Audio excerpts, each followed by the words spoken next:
So ito yung ating binili yan. 220 pesos to mga katuwid. Bihira kasi makabili nito dito eh. Ayan. Sa mga may Wave, XRM at saka RS125. Ayan.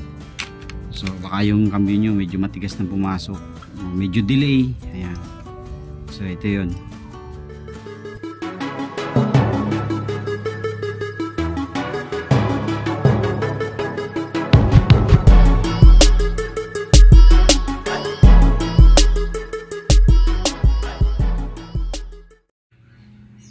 Ayan mga kadit, at bago nga pala natin i-assemble ay magpapalit na rin tayo ng clutch plate compression brake para mas smooth yung pagpasok ng cambio natin, dahil ito medyo ano na, pudpud na. Ayan.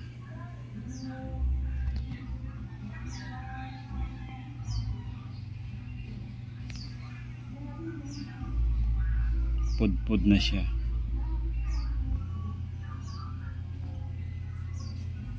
So kaya papalitan natin.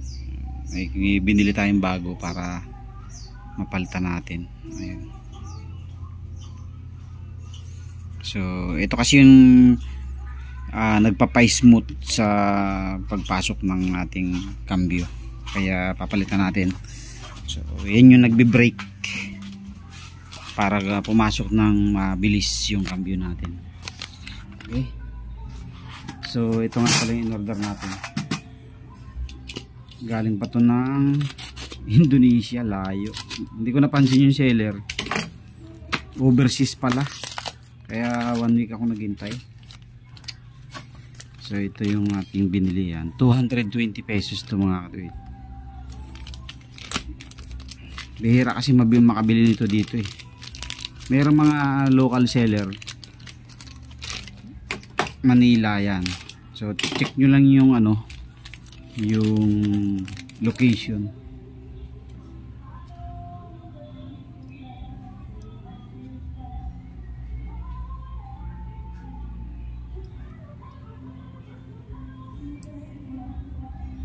Ayan, sa mga may Wave, XRM at saka RS125, ito yan. So baka yung cambio nyo medyo matigas na pumasok, medyo delay. Ayan. So ito yun. So palitan muna natin.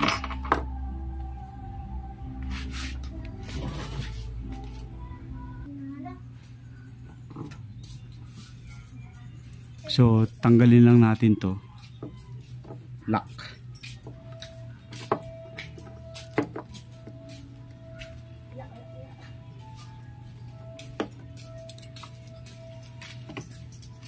Tapos washer.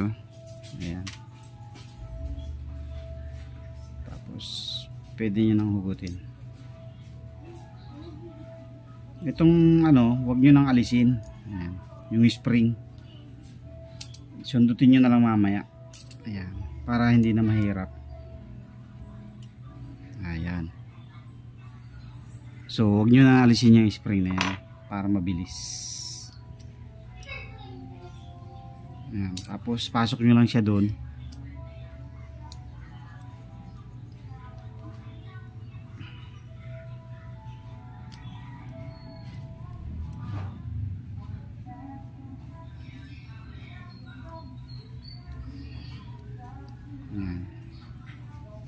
Para pumasok siya ng ayos, ito sundutin nyo lang ito nasa ilalim.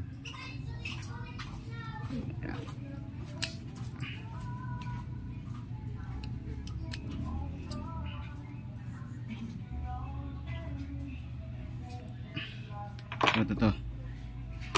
Yan. Oh, see?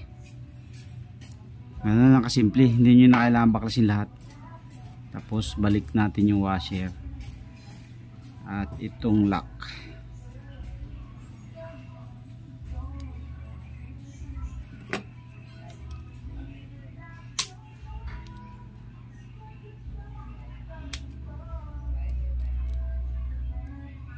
Kailangan umiikot siya mga kadit para makita natin na okay yung kanyang lock position. Okay, so yun lang mga kaduit, ito na yun. At least makapal na siya kumpara dito sa dati. Ayan.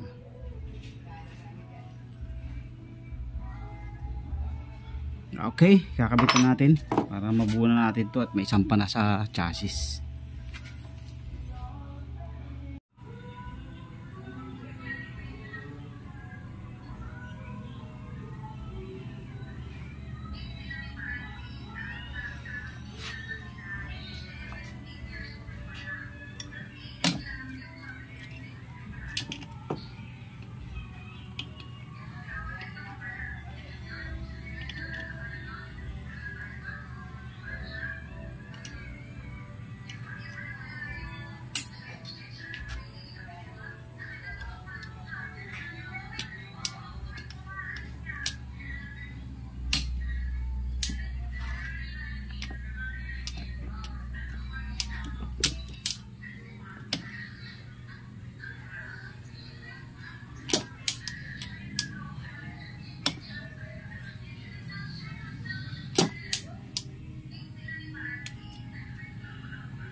So yan ang mga kaduit na ikakambi naman, medyo matigas pa kasi makapal pa yung brake ano natin compression brake arm.